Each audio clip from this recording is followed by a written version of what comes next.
And so I write this letter and I said, love you guys. I'm going to be gone. I'm going to be gone for a month.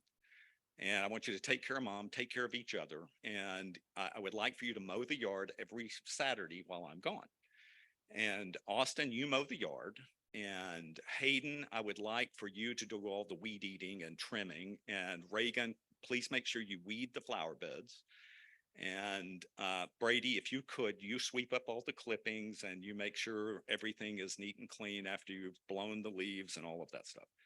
And so, love you guys. Please take care. And so I roll back in and I start turning it into a real story.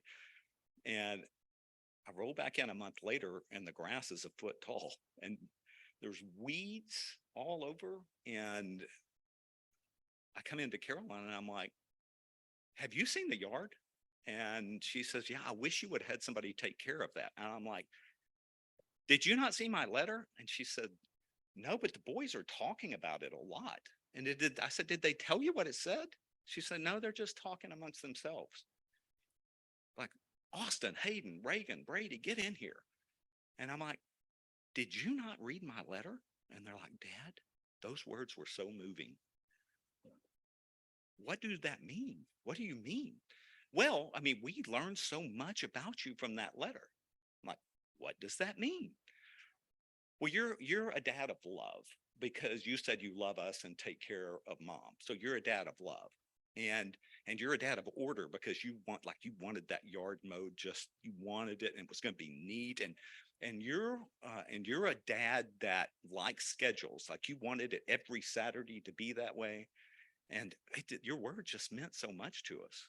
I'm like, what does that mean? And they're like, well, we actually we read it every morning. We got up and we read your letter, and we actually we memorized it. On Sundays we got donuts and we got a guitar, we sang hymns and we read your letter, and we just had the best time. And I memorized part of it and Austin translated it into Koine Greek. And Austin looks over and he says Khomeini graffiti.